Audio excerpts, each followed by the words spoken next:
Well, hello. Welcome back from the weekend. We've just been sitting here waiting for you.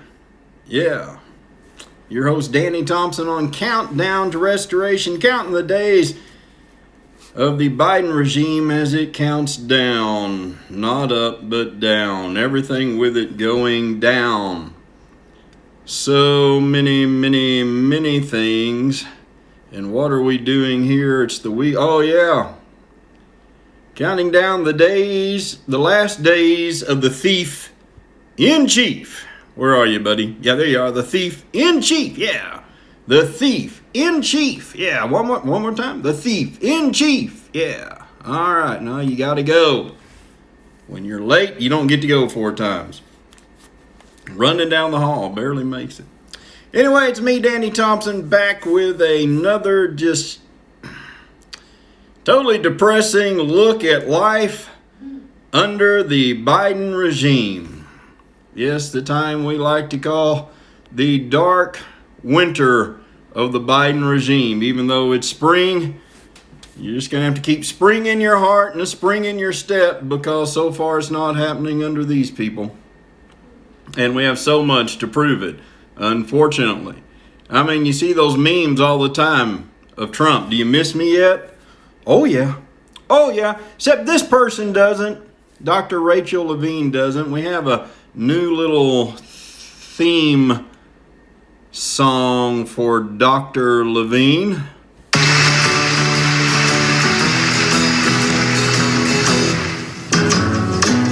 Sometimes it's hard to be alive, 'cause after all, he's just a man. Stand by your man. Yep. It's hard to be a woman when, after all, you're just a man. And I assure you, well, I can't assure you. Let me rephrase that. He's just a man. Dr. Rachel Levine. Now we have some news he won't like. Tennessee becomes 3rd state to pass transgender ban in women's sports.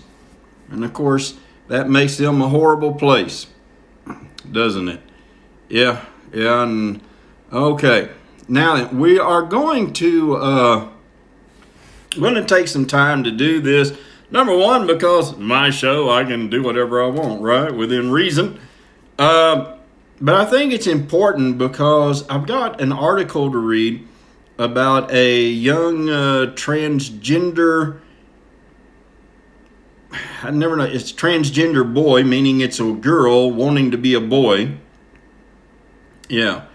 In Alabama, who you know, they're going through different things there because of legislation and etc. And it really just kind of gives you that side of it, which every argument they have it is just the opposite of the arguments that we have. You know, where we're trying to help kids, in their eyes, we're trying to hurt kids. In their eyes, where, you know, well, just you'll see. You'll hear. It's hurtful. Trans youth speaks out as Alabama debates banning medical treatment. And there she is wanting to be a he. And you know, ladies and gentlemen, to me, she still looks like a she.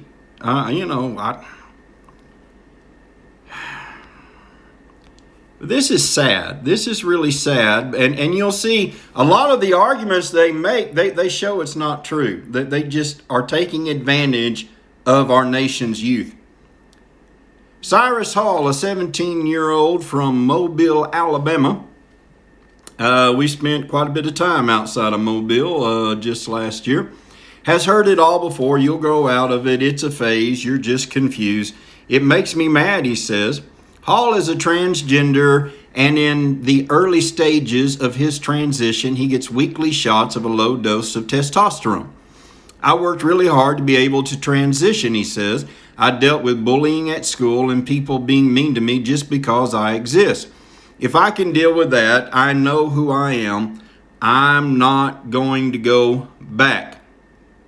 Okay, so, okay. So Hall is watching with alarm as the Alabama legislature advances bills that would outlaw hormone treatment for him and other trans youth in the state. And of course, if you have any sense, you say good. Thinking of the bill's proponents, he says, why should some guy who has never met me, why should he get to tell me what I can and can't do? Why does he get to decide what is right for people who just want to be happy? See, at this point, they never explain how government works to young boys and girls who don't understand, or even adults that don't understand. But then, the same people are usually happy when the government tells everybody else what to do. You see how that works? This year, state legislatures have proposed a record number of anti-transgender bills. And why is that? It's because, first of all, this should be illegal everywhere to mess with a kid's system before they're old enough to understand it. And second of all, transgender boys shouldn't be able to play in girls' sports.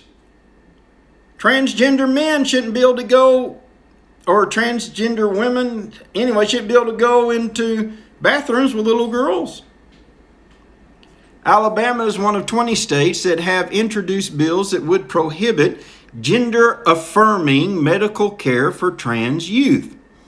Lawmakers in 20 states, so gender-affirming, meaning you were born with the wrong gender, so we're going to give you the right one.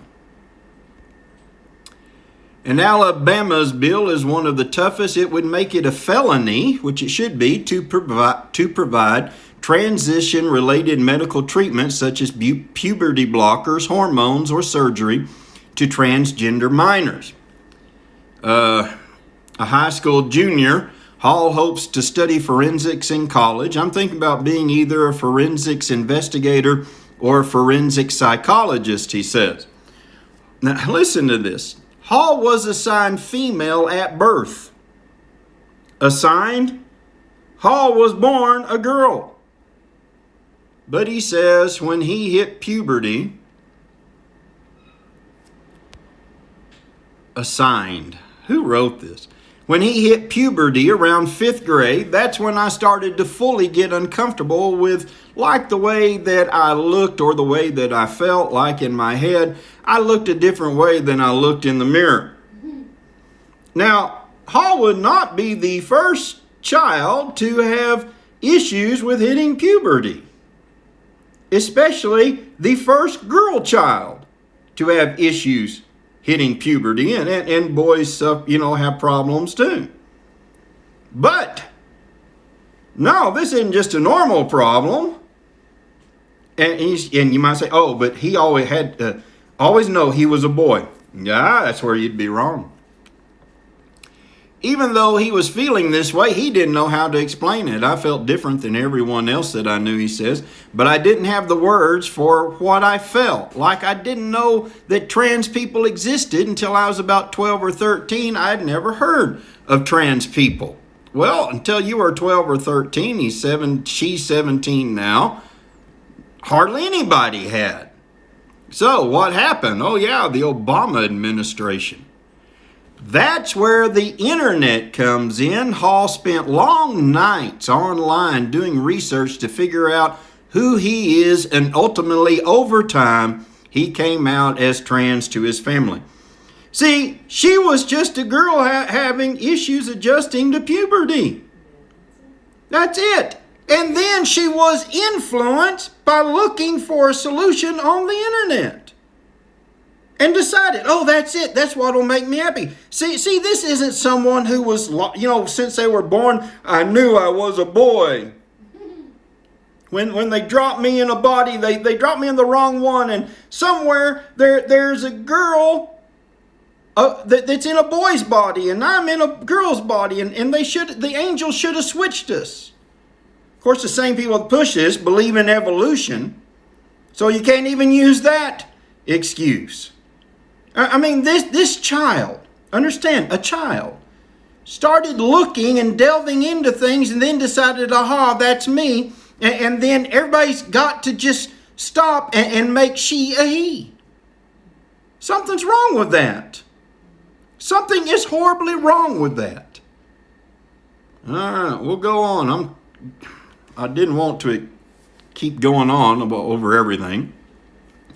Hall and his mother, Carla Sanay, I don't know, found a clinic in Birmingham that provides medical care to trans youth. For his appointments, see, they got to make you feel sorry for them here. They wake up at 3 a.m. and drive 4 hours from Mobile to meet with the pediatric gender health team from the University of Alabama, which includes a pediatrician, endocrinologist, psychologist, and a chaplain.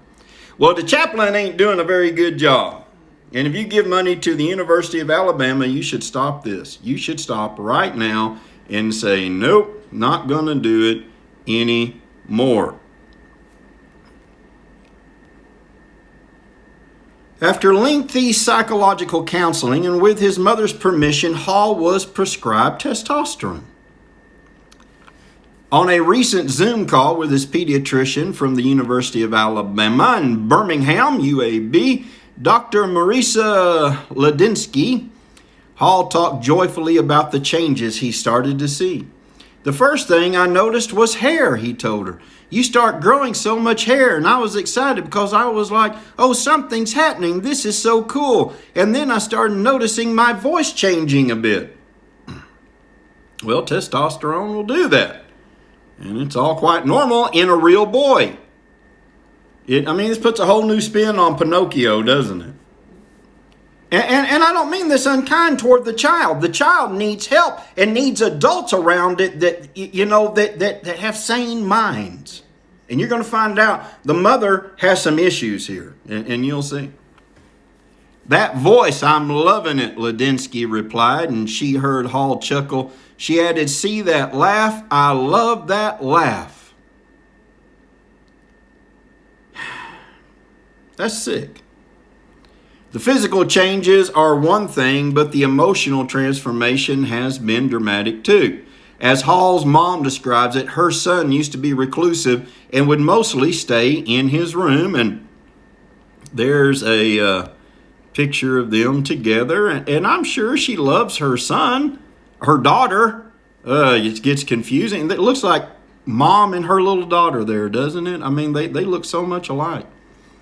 It's just...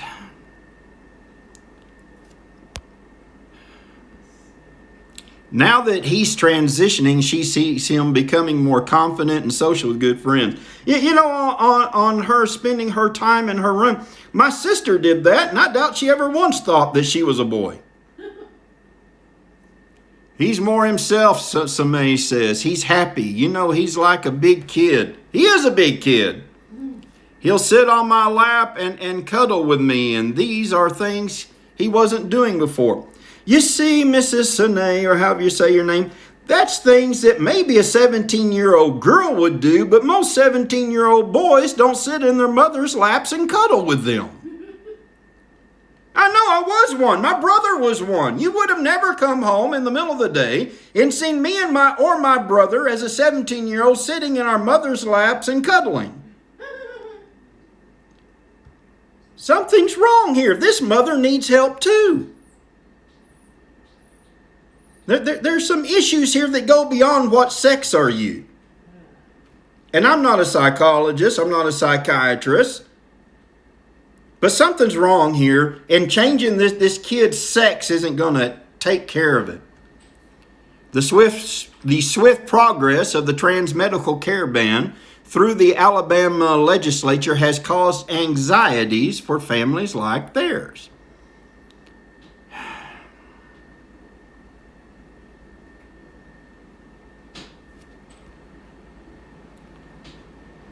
Throughout the last few weeks, Dr. Ladinsky says, almost every clinic visit has ended with either a parent or a child choking back tears saying, where do you think those bills are going? Is it really going to happen? The Alabama legislation is called the Vulnerable Child Compassion and Protection Act, and that's aptly named, I think. It passed overwhelmingly in the state Senate by a vote of 23-4 and could go before the full House as early as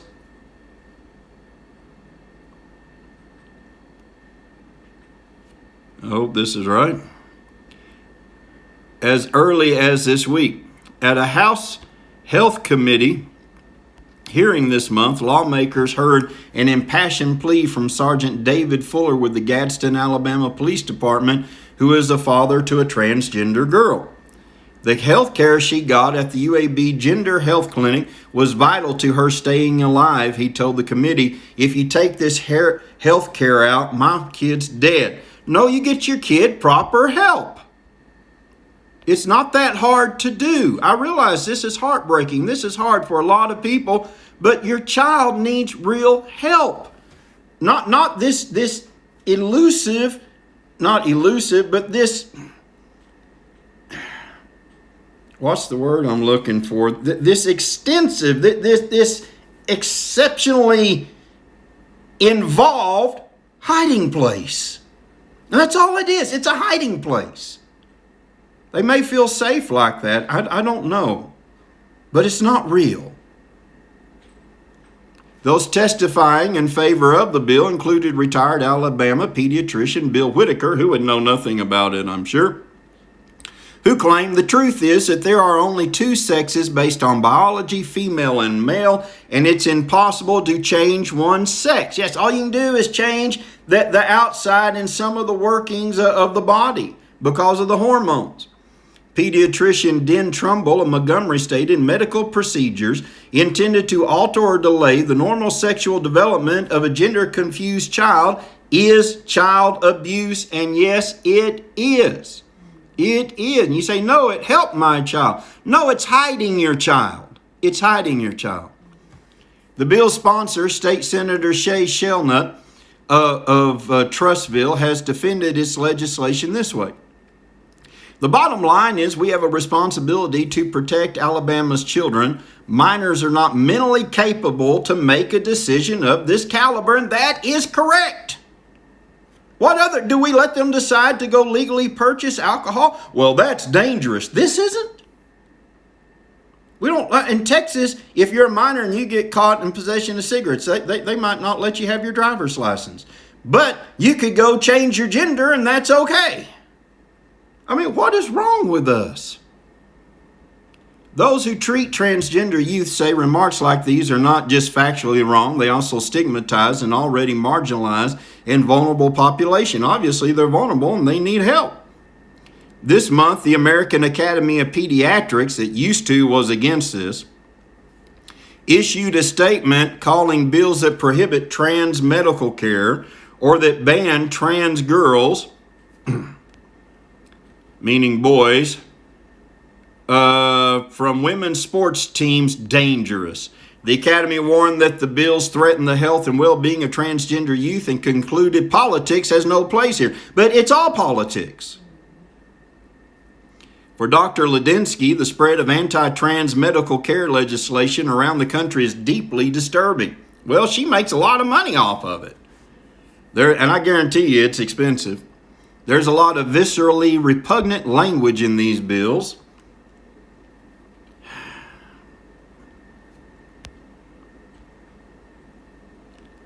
That really evoke pain and evoke fear and couldn't be farther from the truth. What? They're not making fun of these kids. They're trying to help them. She points out that in their Birmingham clinic, no minor child is making the decision for treatment on their own. There is a detailed informed consent process, and the child, their parents, and the entire medical team all have to agree on a treatment plan. Well, they get to do it, right? Ladinsky also emphasizes that their hospital never performs gender-affirming surgery on minors, meaning sex change surgery. They don't even do that on adults without extensive psychological evaluation.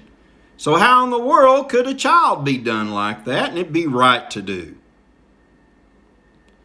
But if the Alabama bill becomes law, she and her medical team could be charged with Class C felonies for prescribing puberty blockers or hormones. That means you could face up to 10 years in prison. Roll Tide. As a doctor and a parent, the idea of this precedent scares the living crap out of me. That's doctor talk for excrement. Bills like the medical caravan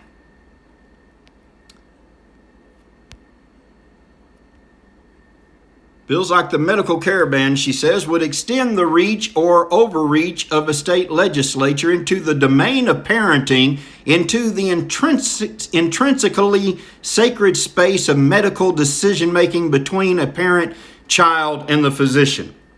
Now, see, that's a load of medical crap right there, doctor, because the legislature inserts themselves all the time. And you know it. And the Supreme Court does, and Congress does, and governors do, and parents do, and teachers do. They all do this. And doctors do. Because what do they say? Oh, the legislature has no right to limit abortion. Parents don't need to know about abortion. See, people are always inserting themselves between parents and their children. But now you flip it around like, oh no, you don't have a right to do it over this. See, that's why nobody believes anybody on any side of either issue, because they always just bend it to what they want it done. The legislature does need to step in here, because people like Dr. Ladinsky are harming children. I don't know. Maybe this poor girl needed to be institutionalized for a while. I don't mean in a state facility wearing a straitjacket, but somewhere where they could really help her. I don't know. Maybe the mother needs help. Maybe society's just gotten to a place where there's so many messed up kids. We really need to think things through. But not this. Not this. You don't stop somebody's puberty. You don't inject them with hormones when they're a child and say, oh, we're going to help you feel normal through chemicals. No. We're going to help you out. Chaplain, do your job. Society, do your job. Earlier this month, the bill's Senate sponsor, Shay Shelnut, acknowledged that he has never spoken to a transgender youth. I've never spoken to a lot of people that you don't have to speak to people to know. The admission boggles the mind of Hall's mom, Carla Sine. I would ask him just to spend the day with us. All right, just spend the day with you. How's that going to help?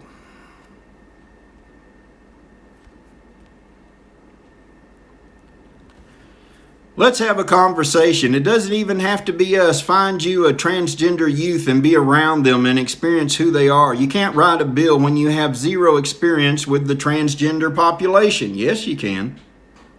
There's another part of the Alabama legislation that infuriates Sine, who teaches marketing and business technology at a public high school in Mobile. It's a section that would force school staff to out transgender children to their parents. Now, most states that have already passed laws in favor of children being transgender have it a law that they will take your child from you if you won't let them transgender. But now, this infuriates her that they could require teachers to tell the parents, I think your child's having some issues.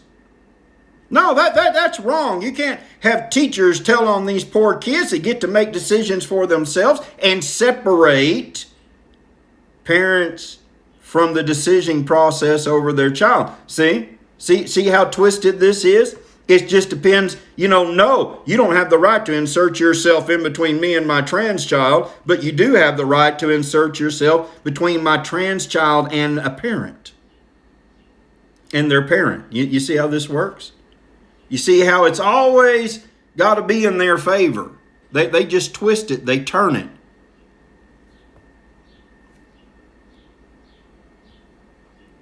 I think it would be dangerous, Sine says, for students whose families would reject their gender identity. Oh, Mr. Thompson, your son wants to be a girl. We thought we'd let you know. Thank you, Mr. Principal. Thank you, science teacher. Our son obviously needs some help. We are going to be tender with him and find out what's going on. Yeah, there's going to be some parents that maybe they're going to react wrongly. That's not news you would hear and just say, huh, how about that? But you know, the parents should know something's wrong. If a kid comes to me and asks me to call them by their pronouns and their name, I'm not going to deny them that, Sine says, because they deserve to be comfortable in an environment that is meant for them to be safe in. What about the girls that have boys in their locker room and they're not comfortable with that? What about the girls that aren't comfortable with a boy running in front of them in a race or slamming them against the wall in a basketball game? Who are you to tell me as an educator that I have to go break trust with a student to out them to their parents when that is not my place at all? See, teachers don't even understand who they are anymore. They don't work for you, the parent. They work for their cause. You have an obligation to the student only if there is some kind of abuse being inflicted on that student by the parent. And this is not abuse, making a boy be a boy or a girl be a girl. But see, teachers get to decide. Doctors get to decide. Parents are being left out. Thank God for Alabama. Just a couple more. Yeah, maybe you feel different about the trans issue. You're wrong, but okay. LGBTQ advocacy groups are gearing up for immediate court challenges if any of the medical care bans bubbling up around the country become law. Of course they are. For all Alabama's legislation would deny something essential, the person he knows himself to be, and he says the notion that he's a gender-confused child who's just going through a phase causes real pain. No, he might not be going through a phase. He needs help. But he could be, because a lot of people, after they get into true adulthood, they start wanting to go back to who they really are. You don't know that when you're 17. I know every 17-year-old knows their whole life. And how many people that's 25 and over know, wow, I was wrong on that, huh? It's wrong, he says. It's really messed up and it hurts people. When people who know who they are can't access the things they need,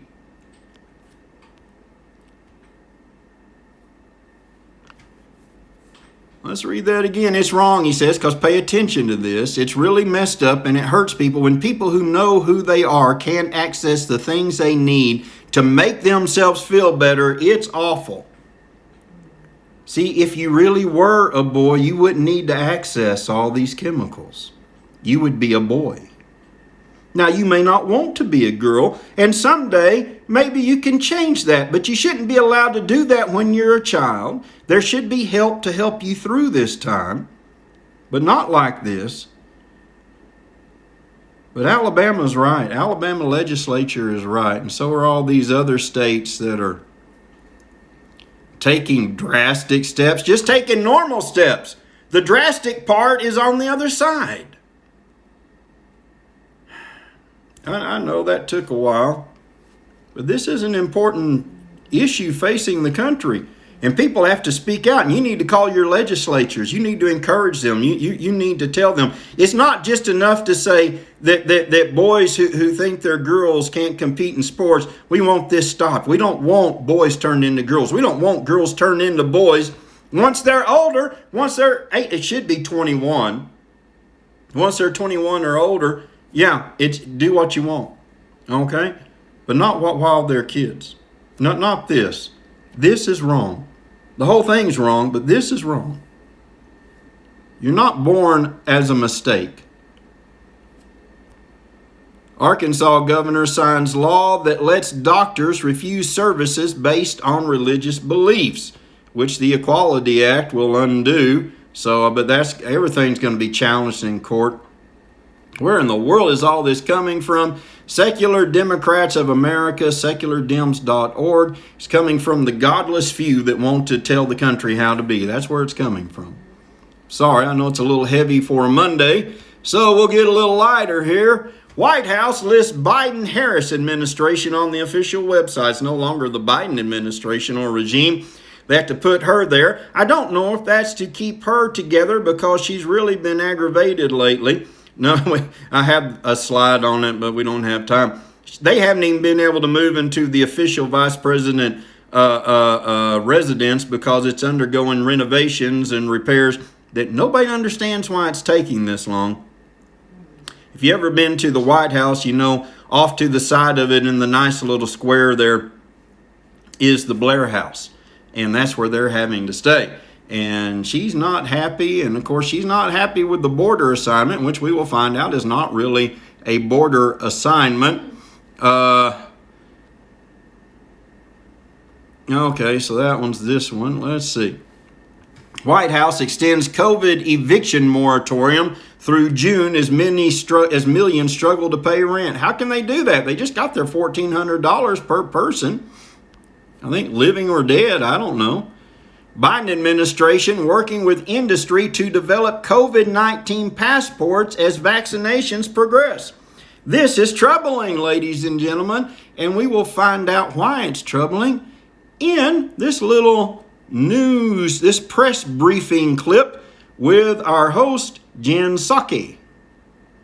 And then finally, on the vaccine, Andy Slavitt talked about the idea of a vaccine passport in the COVID briefing this morning. He said it's primarily going to be spearheaded by the private sector. But what's the president's position on whether, once the vaccine is more readily available, businesses should be able to tell employees who don't want to get the vaccine for whatever reason that they can't come back into the workplace, or that airlines could reject people from getting on the plane if they have decided not to get a vaccine? Well, we're going to provide guidance, just as we have through the CDC. There's currently an interagency process that is looking at many of the questions around vaccine verification. And that issue will touch many agencies, as verification is an issue that will potentially touch many sectors of society, as you have certainly alluded to. That's guidance we'll provide. We expect, as Andy Slavitt, I think, alluded to, that a determination or development of a vaccine passport, or whatever you want to call it, will be driven by the private sector. Ours will more be focused on guidelines that can be used as a basis. And there are a couple key principles that we are working from. One is that there will be no centralized universal federal vaccinations database and no federal mandate requiring everyone to obtain a single vaccination credential.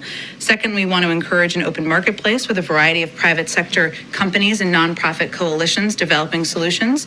And third, we want to drive the market toward meeting public interest goals. So we'll leverage our resources to ensure that all vaccination credential systems meet key standards, whether that's universal accessibility, affordability, availability, both digitally and on paper.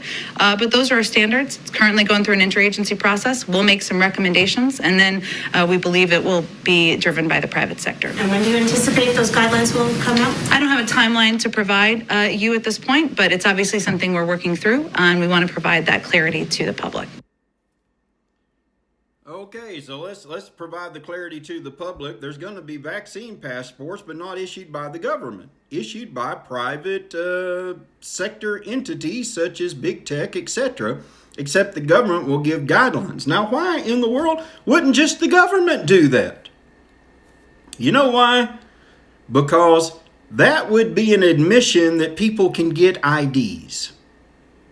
And we can't have every minority person getting a vaccination passport if they can't go get a state ID to vote. So you see, they're in kind of a struggle here, so they want the vaccine passports because that way, you know, to them it makes sense, but they can't issue it. They can't even call on states to issue it because nearly everyone would get one, which would mean they could get an ID. So they're in a catch-22. Only you're going to have to get one, but it'll be issued by Microsoft or American Airlines or Google or whoever, which puts you under them. Do you see what's happening here? So you need to call and tell Congress, no, either there's a federal one or nothing, and we don't even want anything. See, it just keeps digging deeper, deeper and deeper. You've got to make your voice heard. You've got to call on this, why I bring it to your attention. It's why others like me, who probably don't do as good a job on it, bring it to your attention. They do okay. Oh, come on, I'm better than Dan Bongino anytime, even though he's pretty good. Definitely better than Ben Shapiro. Come on, even though I use some of his stuff. And very last one, also as a follow-up to the CDC and White House briefing this morning on COVID, they made very clear that they are urging Americans to continue to take action to prevent a fourth surge, including non-essential travel. Is the warning against non-essential travel something that the White House is taking into consideration with regard to upcoming travel by the president and vice president, both for business and for personal reasons? Well, I would say the president travels, as does the vice president, on a private plane. That is the purview of every president and vice president throughout American history. That is, of course, different than traveling on a commercial flight and going to mass events. As you know, the president is not hosting rallies, nor is the vice president. We take the role of being models quite seriously, but I think most Americans would recognize the difference. Go ahead. Thanks, Jen. Yeah, we recognize the difference. He gets to do what he wants. We're supposed to stay home, right? Yeah, wait a minute. Well, hey, because this is amazing, because it's the question I thought of. I thought, well, I'd have come back with this question. I should be there, but they won't let me. They wouldn't keep me. Denise. If I could just quickly follow up on Jeff's question. Sure. Is it the White House position that the CDC travel guidelines don't apply if you have a private plane? I think the president, he was asking me specifically about the president's travel and the vice president's travel and the specifics of the guidelines. You can certainly ask the CDC for further clarification. But what I'm conveying is that the president, and as any president does, travels on Air Force One, whether he is traveling to visit a community in this country or whether he is traveling to go to his home state of Delaware. I think most people recognize that as being a difference. But if I think we recognize the difference. It's not about the private planes. Why not just say he's the president? He gets to do whatever he wants.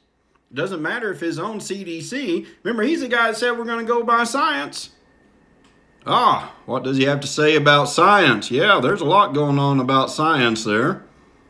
So the White House Office of Science and Technology Policy announced this formation of a task force to investigate past tampering with science decisions in the White House. And I'm wondering what was sort of the thinking behind forming that task force, and what do you guys hope to find or accomplish with it? Well, the president issued a memorandum on scientific integrity and evidence-based policymaking, directing agencies to make evidence-based decisions guided by the best available science and data. And so this task force will be taking a whole of government approach to reinstate science across federal agencies and ensure that it is part of how decision making is made. They're going to examine policies that were antithetical to that mission over the last 4 years and also look ahead and ensure it's integrated as we move forward. We're just inaugurating that process, and it's just as evidence that the president believes that scientific integrity matters, and it should be central to how we approach governing. Is there a punitive aspect to it? Like, are you trying to find wrongdoers and punish them in some way? Or I think the focus is on ensuring that our policies moving forward, that policies that are not meeting that bar, that are still in place, are changed, and that we institute this as central to how we approach policymaking in our agencies across government moving forward. So they are ignoring science from the CDC about travel unless it's essential. And of course, the president and the vice president can do almost anything they need to from the White House through media, etc. But they want to go back and examine everything the Trump administration did to make sure they followed the science. Make sure they weren't ignoring the science, because the science is what matters. We are ruled by science. Not all science is correct. Not all science is expedient. Science and politics and working of government are two different things. Because if we followed science, somebody had already been removed from being president. But it's just my thought on that. Might be this guy's thought too.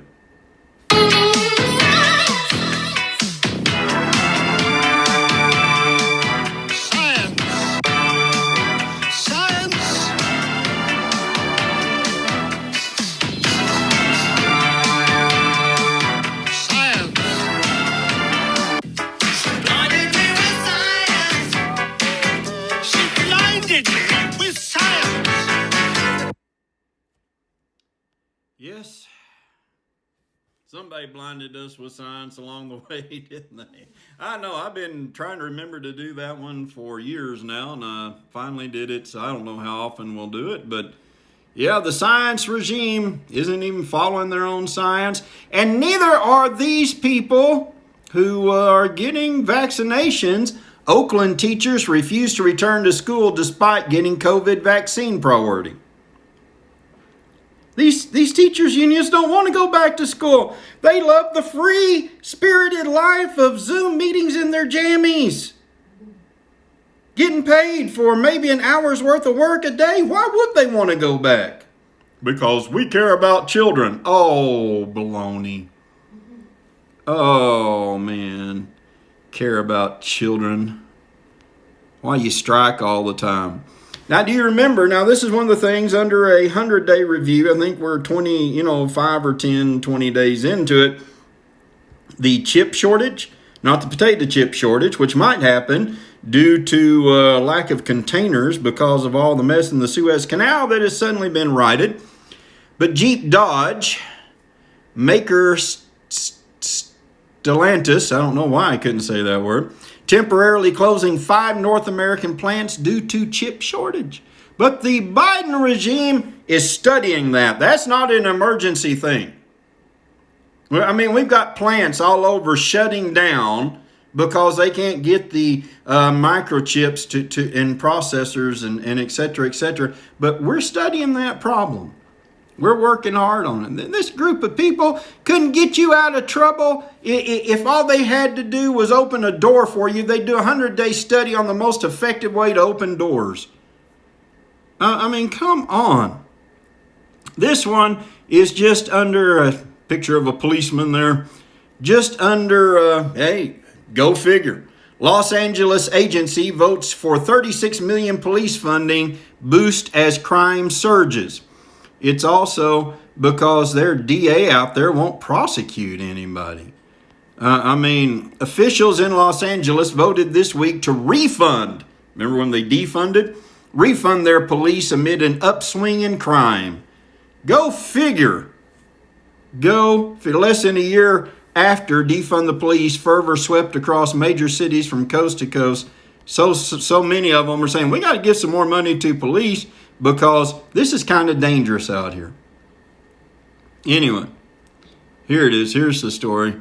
Less than 1 year, the region's public transportation agency voted Thursday to boost police funding by $36 million. The vote passed 12-0.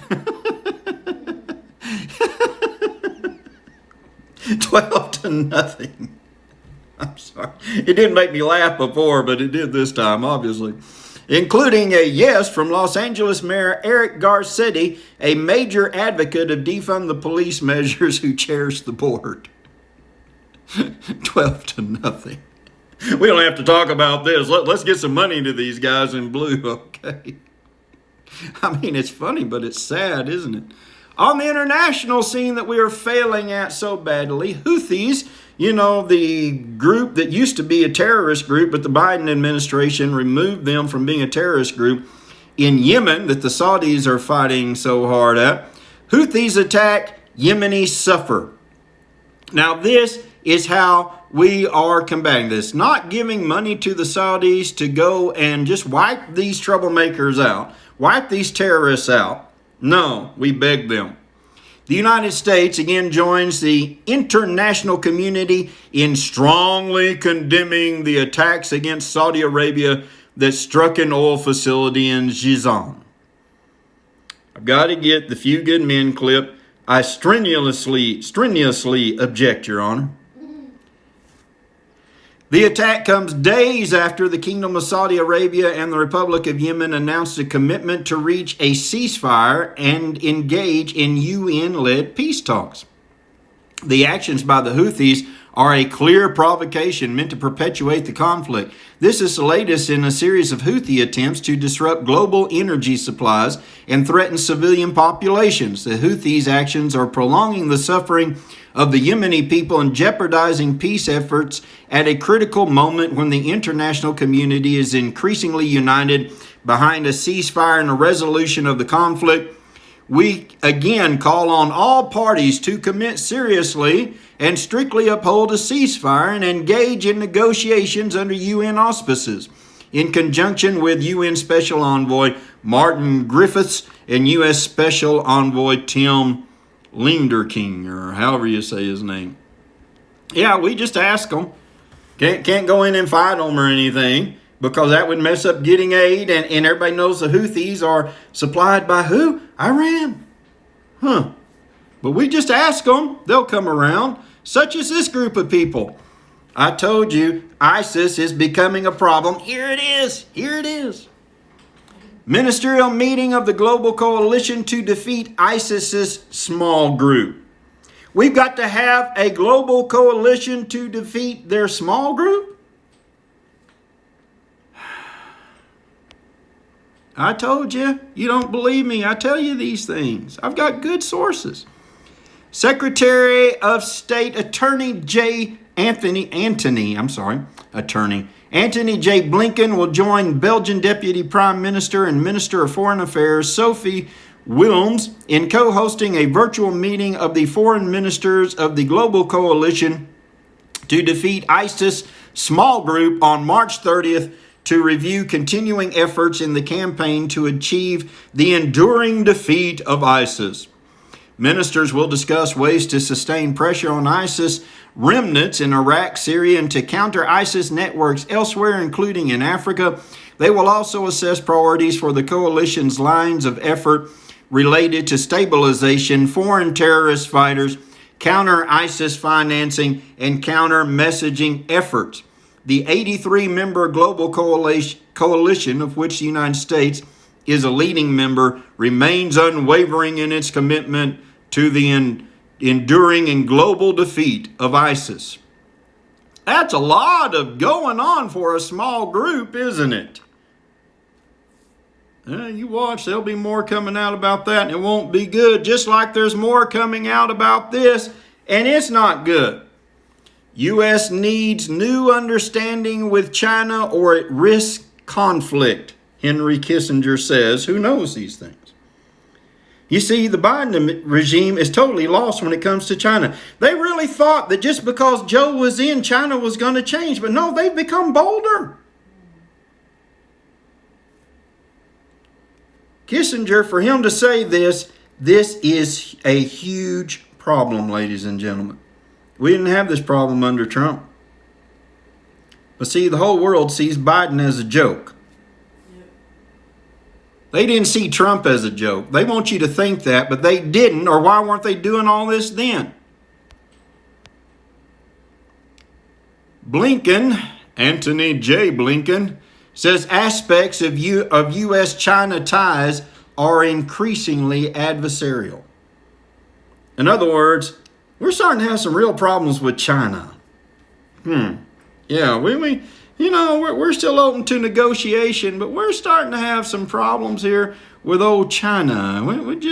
Maybe we don't have this figured out. Taiwan, picture of a bomber there. Taiwan reports largest ever incursion by Chinese Air Force. See, China thinks they can take over Taiwan because they know the Biden regime won't do anything about it. The largest ever incursion.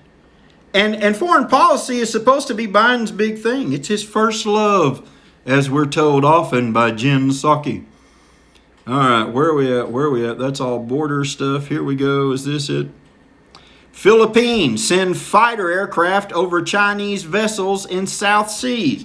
They're coming in and fishing in Filipino waters. And the Filipino government is saying, get out of here. This is our water. You can't bring your vessels in.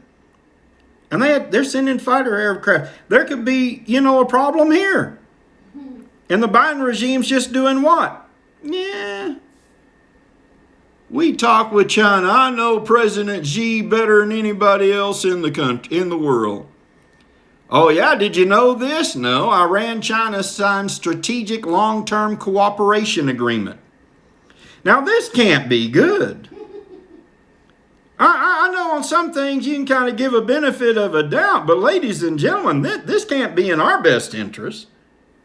I mean, maybe I'm just a little too suspicious here.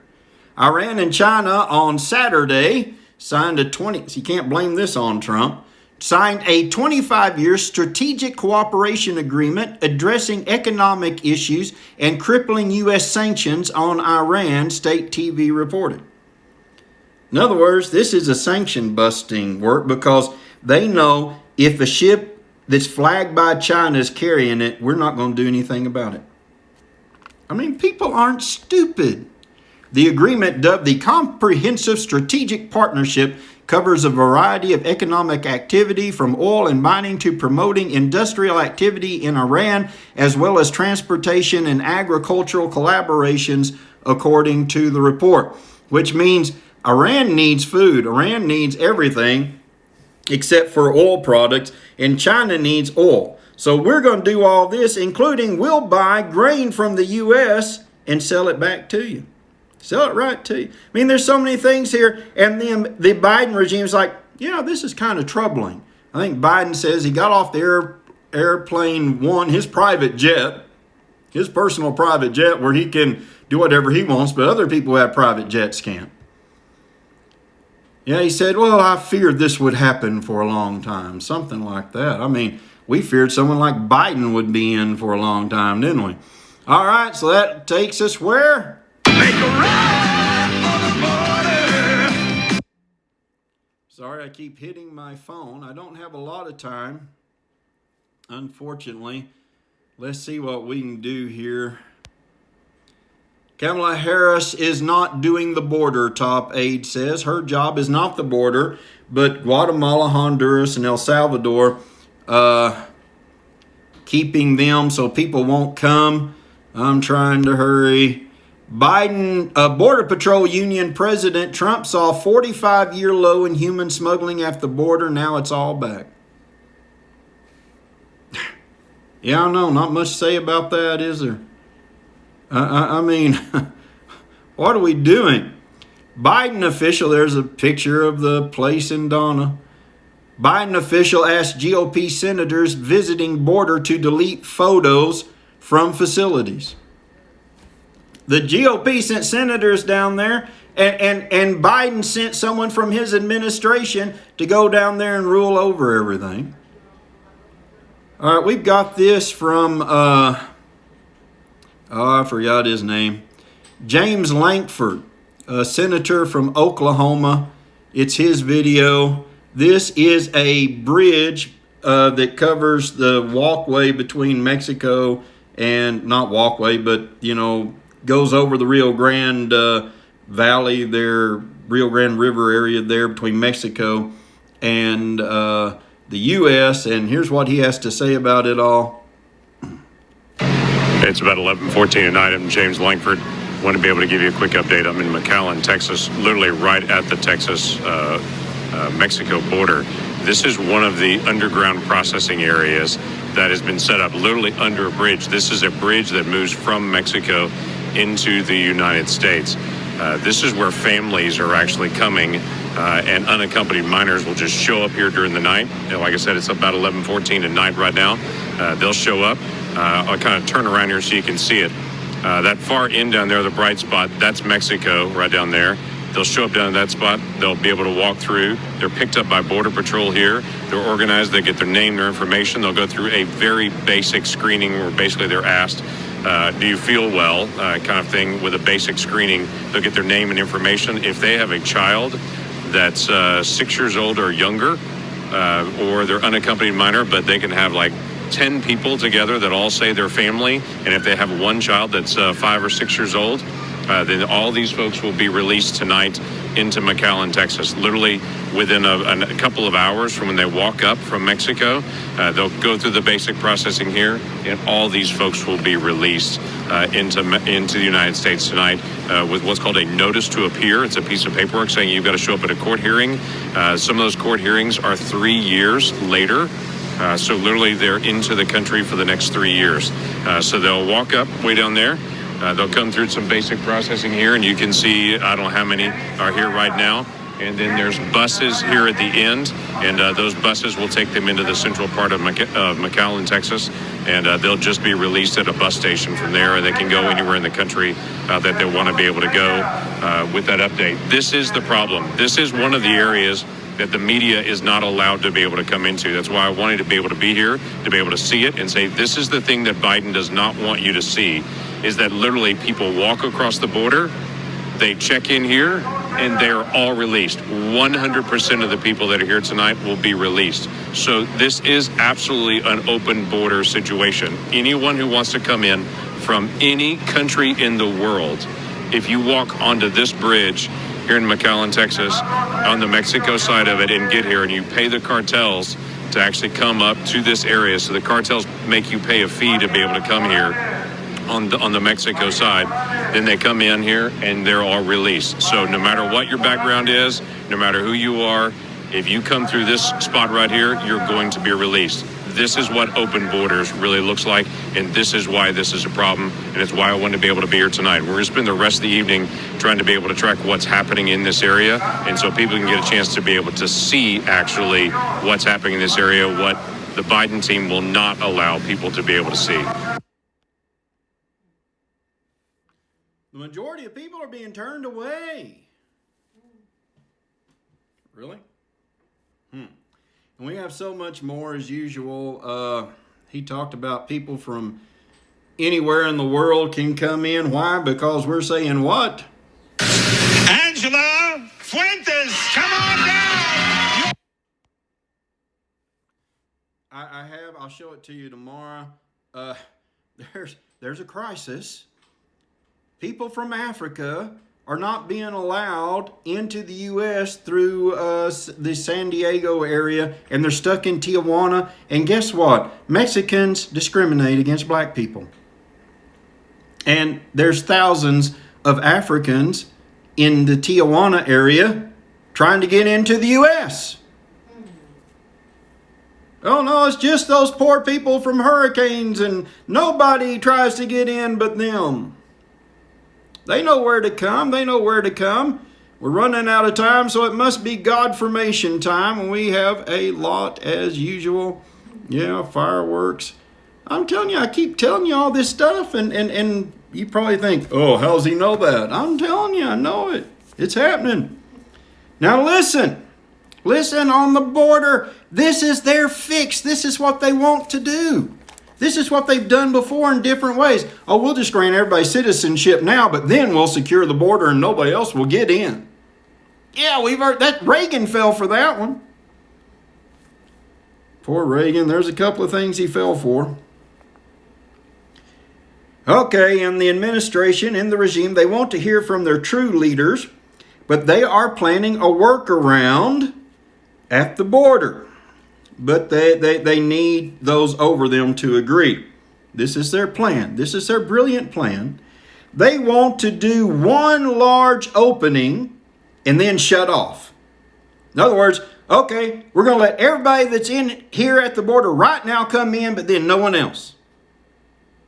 Wow. Don't see any problems that could arise from that, do you? Yeah. They want to set up a large processing center in New Mexico. They would actually bus the people in and move people in and out and you know, and say you cannot come in if you weren't part of that group. And then they want a continual flow. Those over them, want a continual flow to disrupt labor. It is a balancing act right now. How would that disrupt labor?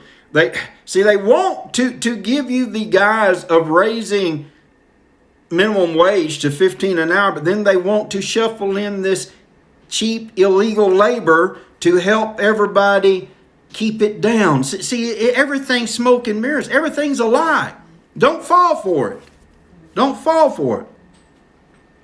They've heard about Trump's plan to run as a senator. I didn't know this. He's planning to run as a senator. Take Rubio's place? I don't know. In case he can't get back as president, and they want to push on investigations to stop him. They are all ending as nothing they do works out to be anything. So there has been harassment already in the White House, but they are struggling to keep it quiet. Too many feel above the above the issues here. The main problem is women to women. And after that, men harassing men. The main problem of harassment in the White House, ladies and gentlemen, is women harassing women. You can't make this stuff up. And then men harassing men makes you long for the Bill Clinton days, doesn't it? When just men were harassing women. I'm just wondering if anybody's harassing Dr. Rachel Levin. They were afraid. They're afraid of the voting laws. They are not certain of the courts because they know that there were little to no violations in them. They have several plans, little to do, but they don't have a lot to do. Most want executive orders, but they will have no power. So many roadblocks are in front of them, and they know they don't have much time to get this through. Those in charge miscalculated China. Duh.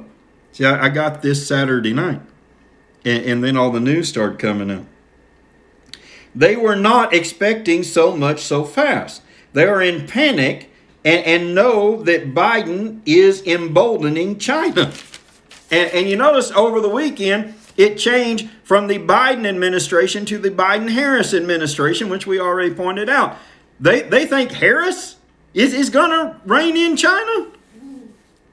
She can't even talk without laughing. Which, again, I know people in my life that laugh at times when it's not always appropriate because it's just how they are. I'm not naming names, but one of them's here with me now laughing. Anyway, but that doesn't work on the world stage.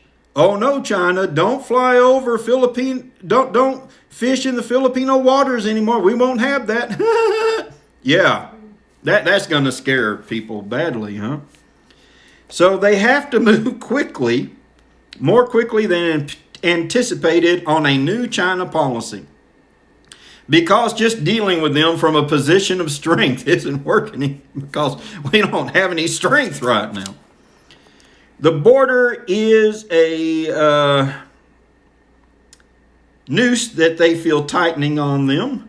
Expect shorter border answers from now on. And really, it was a while before the border was even mentioned in the press briefing today, and there wasn't many answers. We had a clip with Jen Psaki on Fox News Sunday where she just gives the same answers, and they're going to start shortening those up. There is little policy control. Biden is only good for a big thing, a big rollout. The rest is ordered as needed. And so, they're just having a lot of problems here. We've got just a few more, I think. Let's see. They are seeking a new border message, but not for those that come, but for the media. They are trying to... they're trying to find something that will work while allowing them cover to continue aiding the current migration, like they are misforming, the people and all that. I'm telling you, do the research. They're actually aiding in this migration. Well, I've already given you all the other stuff. I mean, it's really sad. The pretend president is being heavily scrutinized by many. His daily briefing in the morning will include, that happened this morning, detailed areas where he must be more effective. So part of his briefing, I guess after the generals leave, his chief of staff and all them say, you've got to be better here. You've got to pick it up, Mr. President. It just instills confidence in you, doesn't it, folks? There is true fear over China. I got this last night, so everything's out of order. In the regime, true fear. And that's evidenced by Blinken's admission. Some of this could be troubling. It's a little adversarial. The House will be delivering a list of executive orders this week to the White House. They're very impatient in a lot of areas. And so they are wanting to move on all of the things they want done. They just can't get through. I didn't have time. One of the reasons for this is the border. The new big spending package on infrastructure is supposed to be unveiled Friday. They moved that up to Wednesday. They want to take the focus off the border, but we're not going to let them. That's right. Thanks for watching, ladies and gentlemen. God bless America. Please pray for America. Call and make your voice heard, because it's essential. It's essential. We'll see you tomorrow. Have a great day.